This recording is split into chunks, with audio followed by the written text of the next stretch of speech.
فرزند زہرا یہ حالات برے ہیں۔ کاشانِ بصیرت ویب سائٹ، واٹس ایپ اور یوٹیوب چینل پر مشتمل ایک ایسا مکمل پلیٹ فارم جس پر محروم بصارت کے لیے بالخصوص اور تمام افراد کے لیے بالعموم سینکڑوں کی تعداد میں مستند اسلامی کتب دستیاب ہیں۔ لہذا گزارش ہے کہ آپ اپنی ذمہ داری نبھاتے ہوئے کاشانۂ بصیرت کی ویب سائٹ کو وزٹ، واٹس ایپ چینل کو فالو اور یوٹیوب چینل کو سبسکرائب کرنے کے ساتھ ساتھ بیل آئیکن کو پریس کیجئے تاکہ آپ علم کے حصول کے ساتھ ساتھ مذہب اہل بیت کی اشاعت میں بھی اہم کردار ادا کرتے رہیں۔ کاشانۂ بصیرت حالات برے ہیں۔ اعوذ باللہ من الشیطان الرجیم، بسم اللہ الرحمن الرحیم۔ السلام علیکم سامعین، کاشانۂ بصیرت کے خوبصورت پلیٹ فارم سے آپ کی خدمت میں جو کتاب پیش کی جا رہی ہے اس کتاب کا نام ہے الخصائص الحسینیہ، یعنی امام حسین علیہ السلام کی مخصوص خصوصیات۔ تحریر ہے آیت العظمیٰ شیخ جعفر سوچتی رحمۃ اللہ علیہ کی، اور ترجمہ کیا ہے سید محمد حسن رضوی صاحب نے۔ اس کتاب کے میں 11 پارٹ پڑھ چکی ہوں اور پارٹ نمبر 12 یعنی لاسٹ پارٹ پڑھنے جا رہی ہوں، یعنی اس کتاب کی جلد اول کمپلیٹ ہو جائے گی۔ یہ لاسٹ پارٹ میں پڑھ رہی ہوں، پڑھتے جہاں سے میں نے چھوڑا تھا، یعنی پیج نمبر 234 پہ میں نے ختم کیا تھا۔ اب میں 235 سے پارٹ نمبر 12 یعنی لاسٹ پارٹ شروع کر رہی ہوں۔ ہیڈنگ ہے سید الشہداء علیہ السلام وسیلہ بزرگ رحمت الہیہ ہیں۔ اس موضوع کے تحت خداوند عالم کی ان رحمتوں اور برکتوں کا اجمالی ذکر ہوگا جو حسین علیہ السلام کے طفیل نازل ہوتی ہیں، ساتھ ہی ان برکات کی عمومیت کی وضاحت اور دینی و شرعی اعمال و خصوصیات سے ان کا تقابلی جائزہ پیش کیا جائے گا۔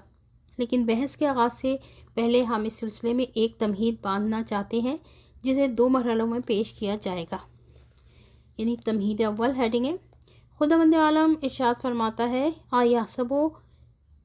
آیحسب الانسان ان یترک سدین۔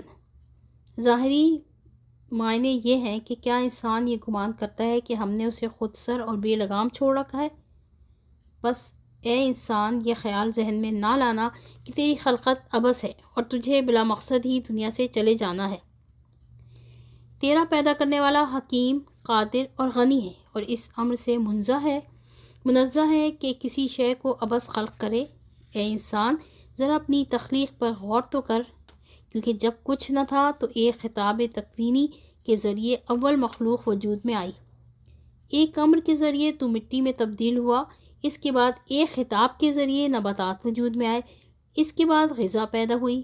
ایک خطاب نے تجھے نطفے میں تبدیل کیا، ایک خطاب نے تجھے علقہ یعنی جمے ہوئے خون میں بدل ڈالا، پھر ایک امر سے تو مضغہ میں تبدیل ہوا، ایک خطاب سے تیرے وجود میں ہڈیاں خلق ہوئیں، پھر ایک امر کے بموجب ان ہڈیوں پر گوشت چڑھا، ایک خطاب نے تجھے مکمل انسان کی شکل میں پیدا کیا، اس کے بعد تجھے عقل اور دیگر قوا عطا کیے گئے۔ پروردگار عالم کے یہ تمام خطابات تکوینی ہیں جن کا تعلق تیری خلقت سے ہے۔ جب ان خطابات کے بموجب تیری خلقت مکمل ہوئی تو پھر تجھ پر تکلیفی احکام عائد ہو گئے۔ ان تکلیفی احکامات کے ضمن میں تجھے الگ قسم کے فروعی احکامات کا بھی پابند کیا گیا، غرض یہ کہ تو اپنے بدن اور مال کے تعلق سے چند اعتقادات، صفات اور واجبات کی ادائیگی پر مکلف ہے۔ اسی طرح بعض خطابات کے بموجب تجھے بعض کردار، افعال، اقوال اور اموال سے اجتناب کا پابند بنایا گیا، اور تاکید کی گئی کہ پہلے ان تعلیمات کو ذہن نشین کرے اور پھر اس پر عمل کرے۔ اس کے بعد یہ خطاب کی بنا پر تجھے ترغیب دلائی گئی تاکہ تو اطاعت رب اور نیکیوں پر عمل کرنے میں پیش قدمی کرے، خدا تک پہنچنے کے لیے وسیلہ تلاش کرے، اس راہ پر ثابت قدم رہے جو اسے معبود تک پہنچاتا ہے، اور خدا کی طرف بلانے والے کی آواز پر لبیک کہے۔ خدا کو قرض دینے میں، خدا کا تقوی اختیار کرنے میں، خدا کی راہ میں مجاہدت اور اس کی مغفرت کی طلب میں کسی سے پیچھے نہ رہے۔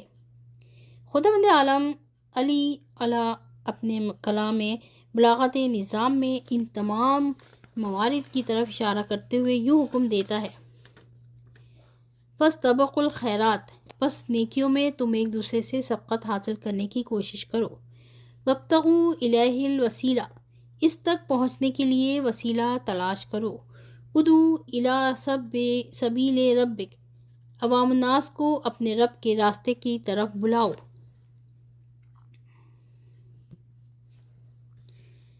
اجیبوا داعی اللہ وآمنوا بہ، اللہ کی طرف بلانے والے کی پکار پر لبیک کہو اور اس پر ایمان لاؤ،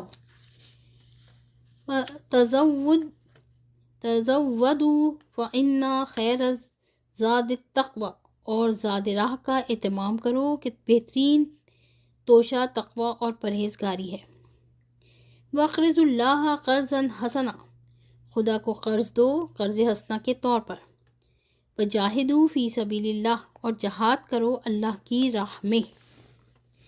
قرآن مجید میں ایسی متعدد آیات موجود ہیں جن میں احکام کا تعین کیا گیا ہے، اس کے علاوہ تجھے ایسے خطابات کا مکلف قرار دیا جو تکوینی ہیں۔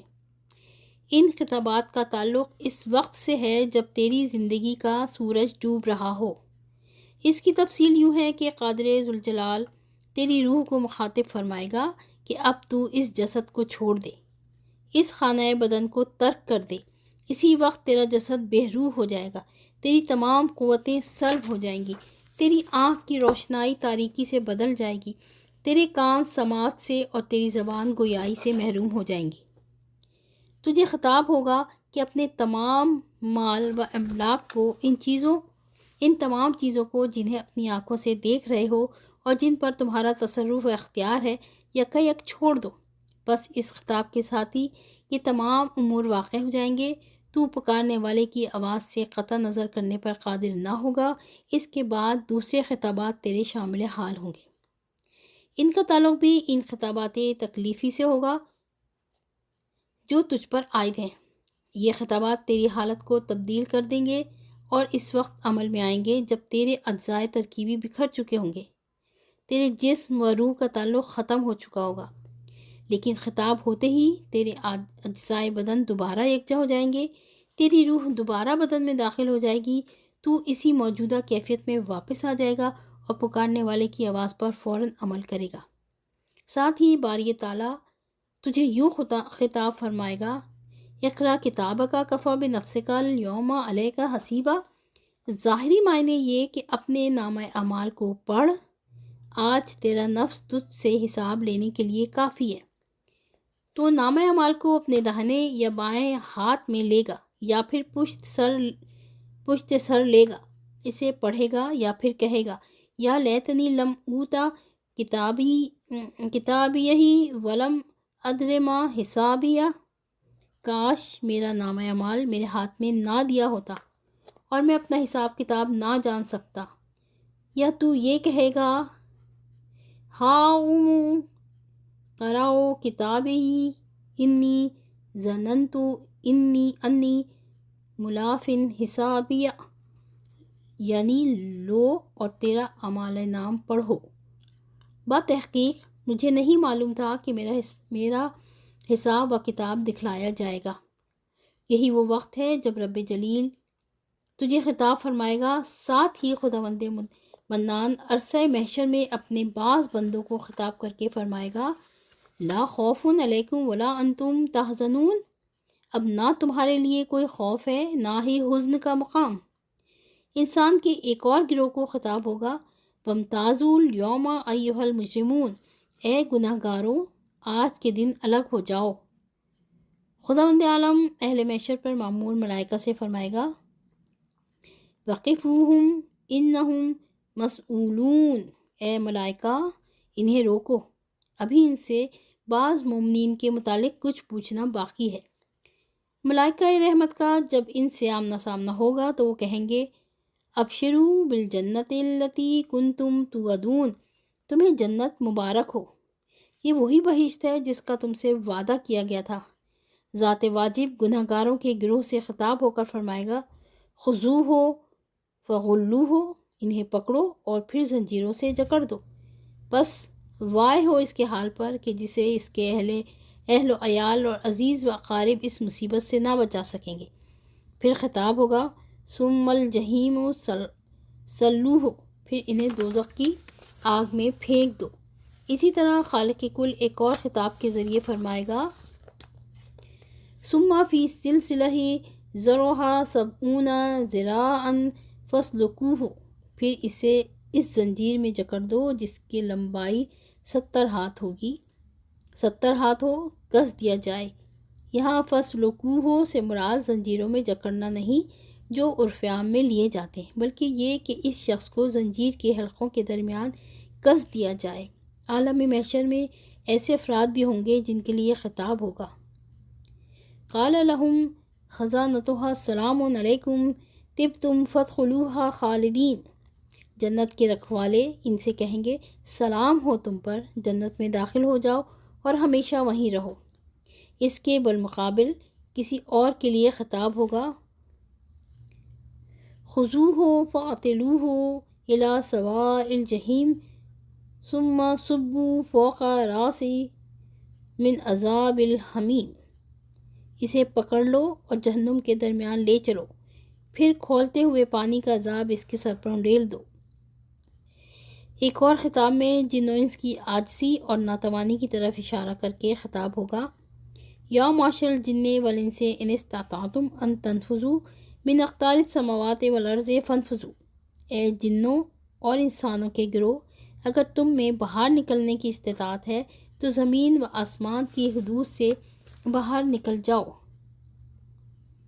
دوسری طرف خطاب ہوگا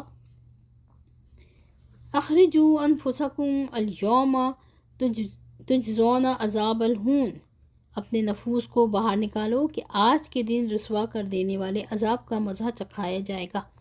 اس کے بعد تحکمانہ خطابات کا سلسلہ شروع ہوگا، جیسے اس لوحہ فاصبروا اولا تصبروا سواء علیکم انما تجزون ما کنتم تعملون، داخل ہو جاؤ جہنم کی آگ میں، اب تم صبر کرو یا نہ کرو، تمہارے لیے دونوں برابر ہیں، بے شک تم جو کچھ کرتے رہے ہو اب تمہیں اس کی جزا دی جائے گی۔ یا پھر یہ کہ ذق انکا انت العزیز الکریم، اب اس کا مزہ چکھو کہ تو عزیز و کریم ہے۔ درجہ بالا 7 خطابات پہلے بیان کیے جانے والے 2 تکلیفی اور ارشادی خطابات کا حصہ ہیں۔ اس پس منظر میں اب اپنی حالت پر غور کرو، اگر تمہاری زندگی احکام باری کی اطاعت و فرمانبرداری میں گزری ہو تو آخرت میں نجات پا جاؤ گے، وگرنہ ان قہر یا اور عطاب آمیز خطابات کا مصداق قرار پاؤ گے۔ ہیڈنگ اختتام اور خطاب۔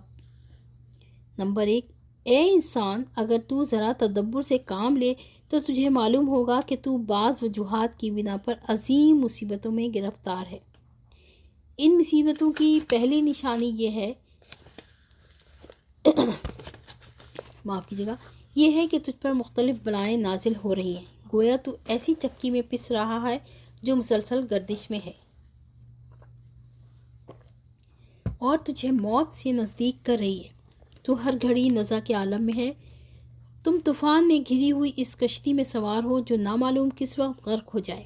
بتحقیق کہ تمہیں 4 مصیبتوں اور بلاؤں نے اطراف سے گھیرا ہوا ہے، ان میں سے کوئی ایک کسی وقت تم پر غلبہ حاصل کر کے تمہیں موت کی نیند سلا سکتی ہے۔ یہ وہ دشمن ہیں جو تمہیں چاروں طرف سے گھیرے ہوئے ہیں اور ان میں سے ہر ایک تمہیں اپنی طرف کھینچ رہا ہے۔ نمبر 2، تیری سب سے عظیم مصیبت وہ ہے جس پر کبھی تم نے توجہ نہ دی، لیکن جب مولائے متقیان امیر المومنین علیہ السلام صلوات اللہ الملک المنان کا ذکر کرتے تو روایت کے الفاظ میں ترجمہ پڑھوں تو آپ اس طرح مضطرب و بے چین ہوتے جس طرح سانپ کا کاٹا ہوا تڑپتا ہے، اس عورت کی طرح فریاد و بکا کرتے جس کا جوان بیٹا مر گیا ہو۔ یہ مصیبت بجز اس کے کچھ نہیں کہ سفر طویل ہے اور راہ پر پرخطر، تجھے خطرناک اور عظیم منزل درپیش ہے، زاد راہ قلیل ہے اور اس سفر کو پیادہ پا ہی طے کرنا ہے کہ تجھے کوئی سواری بھی میسر نہیں، تیرے ہاتھ خالی اور راستہ خطرناک ہے۔ نمبر 3، اس میں شک نہیں کہ تیری مصیبتیں عظیم ہیں۔ تو اپنی پیدا کردہ مشکلات میں مبتلا ہے۔ تو نے اپنی آگ خود مہیا کی ہے۔ معصیت کے شعلے تیرے دل، زبان، بدن، پیٹ اور پیروں کو جلائے دے رہے ہیں۔ تو وہ انسان ہے جسے میدان معصیت میں قتل کیا گیا۔ تو شیطان اور نفس امارہ کا اسیر ہے۔ تیرے اعضاء و جوارح آتش عصیان میں جل رہے ہیں۔ تیرے دل، پیٹ اور پشت میں آگ بھڑک رہی ہے۔ انسانیت کے اجزاء تیرے وجود سے ٹوٹ ٹوٹ کر بکھر چکے ہیں۔ تیرا بدن معصیت کے لاکھوں زخموں سے چور چور ہے۔ تجھے راہ ہدایت پر لانے والے اعضاء گمراہی و ضلالت کے گھوڑوں کے سمو تلے پامال ہو چکے ہیں۔ نمبر 4، تو جس عظیم مصیبت میں گرفتار ہے، اس سے نجات کے لیے تیرے پاس کوئی چارہ کار نہیں۔ اس دار فانی میں تیری زندگی 2 حالتوں سے خالی نہیں، یا تو مفلس و نادار ہے یا پھر توانگر و مالدار۔ اگر تو نادار ہے تو ظاہر ہے کہ بڑھاپے میں کسب معاش اور مشکل ہو جائے گا اور تیری مشکلات میں مزید اضافہ ہوگا، اور اگر تو مالدار ہے تو بڑھاپے میں ان لذتوں سے بہرہ مند نہیں ہو سکے گا جو تیرے اختیار میں ہیں۔ تو ان لوگوں کا محتاج ہو جائے گا جو اس سے پہلے تیرے محتاج تھے۔ جن افراد کو تو انتہائی عزیز رکھتا تھا وہ تیری بیچارگی پر افسوس کریں گے، تو جن لوگوں کی زندگی کی تمنا کرے گا وہ تیری موت کے طلبگار ہوں گے۔ وہ سب تجھ سے نفرت کرنے لگیں گے اور تیری موت کے دن گنیں گے۔ اگر تو اس دار فانی سے کوچ کرے گا تو اس کی قبر کی راہ لے گا جس کے لیے تم نے کوئی اہتمام نہ کیا، اس آرام گاہ کے لیے عمل صالح کا بچھونا نہیں بچھایا۔ پھر جب اس تاریک مکان میں داخل ہوگے تو جب تک وہاں ہو چہرہ بجھا ہوا ہوگا، گوشت پوشت گل سڑ جائے گا، اعضائے بدن بیکار ہو کر سیاہ پڑ جائیں گے، کیڑے مکوڑے تیرے مصاحب ہوں گے۔ وہاں سے اٹھ کر محشر کی طرف جاؤ گے جس کی زمین آگ سے عبارت ہوگی اور اوپر سے سورج کی حرارت جھلسا رہی ہوگی۔ تیری معصیت تیری آگ میں تبدیل ہو جائے گی۔ تیرے لیے نجات کی کوئی راہ باقی نہ بچے گی۔ اگر وہاں رکنا چاہے تو نہ رک سکے گا، اور اگر وہاں سے نکلنا چاہے گا تو کہاں جائے گا؟ اگر تجھے یقین ہوتا کہ تجھے ان مصیبتوں کا سامنا کرنا پڑے گا تو زندگی بھر سیاہ لباس پہنتا، خاک نشینی اختیار کرتا اور اہل و عیال اور مال اولاد سے ترک تعلق کر لیتا۔ مولائے متقیان جناب امیر المومنین علیہ السلام فرماتے ہیں، ترجمہ پڑھیں میں اس کا، اگر تم ان باتوں کو جان لیتے جو تم پر تو پوشیدہ لیکن مجھ پر روشن ہے، تو تم پہاڑوں پر نکل جاتے، خود کو پیٹتے، اپنے اعمال پر گریہ کرتے، اپنے مال و اموال کو چھوڑ کر اپنے مال پر آہو بکا کرتے، اپنے مال سے اس طرح لا تعلق ہو جاتے کہ نہ اس کے لیے کسی محافظ کا بندوبست کرتے اور نہ ہی کسی کو اس کا وارث بناتے، اور جب اپنے نفس کی فکر کرتے تو اس مصیبت کی یاد تمہیں اس فکر سے باز رکھتی، ہر چند کہ یہ فکر اپنے لیے، اپنی اولاد اور اپنے بھائیوں کے لیے ہوتی۔ اس مختصر تمہید کے بعد ہم اپنے موضوع کو اس بیان کے ذکر سے مسلسل کرتے ہیں کہ حضرت خامس آل ابا جناب ابی عبداللہ الحسین علیہ السلام نے باری تعالیٰ کے اس خطاب پر پوری طرح عمل کیا جسے باری تعالیٰ نے سید الشہداء علیہ السلام کے لیے مخصوص صحیفے میں لکھ دیا تھا۔ جناب جبرائیل علیہ السلام نے رب جلیل کی طرف سے یہ صحیفہ حضرت خاتم المرسلین علیہ السلام کو دیا۔ حضرت خاتم المرسلین صلی اللہ علیہ وآلہ وسلم نے یہ صحیفہ جناب علی بن ابی طالب علیہ السلام کو منتقل کیا۔ انہوں نے اس صحیفے کو امام حسن علیہ السلام کے سپرد کیا۔ امام حسن علیہ السلام نے بھی اپنی وصیت کے ذریعے اس صحیفے کو امام حسین علیہ السلام تک پہنچایا۔ سید الشہداء نے بھی اپنی ذات سے متعلق ذاتی باری کے خطاب کی پوری طرح اطاعت کی۔ سید الشہداء علیہ السلام نے جب اپنی ذات سے متعلق مخصوص تکالیف پر عمل کیا تو ان پر مصائب کے پہاڑ ٹوٹ پڑے۔ آپ سے متمسک رہنے والوں کے لیے خداوند عالم نے یہ اجر قرار دیا کہ انہیں آفات و مصائب سے محفوظ رکھا۔ امام سے تمسک کے لازمی نتیجے کے طور پر ارشادی تکالیف اور خطابات تکلیفی پر عمل لازم قرار پایا۔ عمل کرنے کی وجہ سے جو بلائیں اور مشکلات پیش آتی ہیں اس کے لیے ایک اجر مقرر کیا گیا۔ اسی بنا پر رب جلیل نے سید الشہداء علیہ السلام پر خصوصی خطاب کے ذریعے تکلیف عائد کی۔ اس کے بموجب خداوند عالم خداوند علی اعلیٰ نے جناب سید الشہداء علیہ السلام سے متمسک رہنے والوں کو قہریہ اور عتاب آمیز آیات سے بری رکھا۔ پس معلوم ہوا کہ حسین مظلوم سے تمسک کا تقاضا یہ ہے کہ احکام باری کی اطاعت کی جائے، اس کی مقرر کردہ عبادات منجملہ نماز، روزہ، صدقات، حج، عمرہ اور جہاد بجا لائی جائیں۔ اس طرح ان احکام پر عامل افراد کے لیے ان عظیم عبادات کا اجر مقرر کیا گیا ہے جو تصور میں آ سکتی ہیں، لیکن اس سے بھی بڑھ کر یہ کہ اس کے ثواب کو پیغمبر اکرم صلی اللہ علیہ وآلہ وسلم کے ساتھ نماز، حج اور جہاد بجا لانے کے برابر قرار دیا گیا، بلکہ اس کا ثواب اتنا عظیم ہے جس کا تصور بھی محال ہے، گویا تم نے ایک مرتبہ حج کیا ہو۔ وسائل حسینیہ میں اس کے ثواب کو 1,00,000 حج کے برابر قرار دیا گیا ہے، بلکہ مظلوم کی زیارت کا ثواب 1,00,000 مرتبہ حج کے لیے اٹھنے والے ہر قدم سے زیادہ ہے۔ یہی وہ مقام ہے کہ جس کے تصور کو تمہارے لیے محال قرار دیا گیا ہے، اگرچہ شہید کے لیے عظیم درجات ہیں، لیکن شہادت کا ثواب ایک ہی دفعہ میسر آ سکتا ہے، جبکہ وسائل حسینیہ کے مطابق اس کا ثواب راہ خدا میں 1,000 مرتبہ قتل ہونے کے برابر ہے۔ یہی وہ فضیلت ہے جس کے سبب خداوند عالم نازل ہونے والی ان مصیبتوں کو دور کر دیتا ہے جو تیرے لیے طے تھی، لیکن تجھے اس کا احساس نہیں ہوتا۔ تجھ سے وہ بلائیں دور ہو جاتی ہیں جو تجھے گھیرے کھڑی تھیں۔ تو جس راہ پر آگے بڑھ رہا ہے اس پر پیش آنے والے خطرات سے محفوظ ہو جاتا ہے۔ یہی وہ منزل ہے جہاں انسان تکلیفی اور ارشادی خطابات پر عمل کرتے ہوئے ان صفات کا حامل بن جاتا ہے جسے خداوند عالم دوست رکھتا ہے، اور وہ خطرات اور ہلاکتوں سے محفوظ ہو جاتا ہے۔ محرمات پر عمل کرنے کے نتیجے میں جن گناہوں کا ارتکاب کیا گیا وہ معاف کر دیے جاتے ہیں۔ جنت کے وہ دروازے اس پر کھول دیے جاتے ہیں جنہیں اس نے اپنے ہاتھ سے خود پر بند کر لیا تھا۔ اسی طرح جہنم کے وہ دروازے اس پر بند کر دیے جاتے ہیں جنہیں اس نے اپنے ہاتھ سے خود پر کھول لیا تھا۔ اس کا انتظار کرنے والی جہنم کی آگ بجھ جاتی ہے اور اس کے درجات میں اضافہ ہو جاتا ہے۔ درجات کی بلندی کا دار و مدار اس امر پر ہے۔ یہی امر ان بلند ترین درجات کا ضامن ہے جن کا تصور بھی نہیں کیا جا سکتا۔ ہم اس موضوع کو مزید وضاحت سے بیان کرنا چاہتے ہیں۔ سننے والے کانوں کو چاہیے کہ اسے غور سے سنیں، بس توجہ کے ساتھ سنو کہ پروردگار نے کثیر خطابات کے ذریعے تجھے احکام کا پابند بنایا۔ ہوشیار رہو کہ چند دنوں بعد قیامت صغریٰ کی گھڑی آنے والی ہے۔ اس وقت تجھے بعض خطابات کے بموجب سخت اور دشوار صورتحال کا سامنا کرنا پڑے گا۔ ہوشیار، خبردار کہ اس کے بعد قیامت کبریٰ واقع ہوگی۔ یہ وہ وقت ہوگا جب تجھے قبر سے اٹھایا جائے گا۔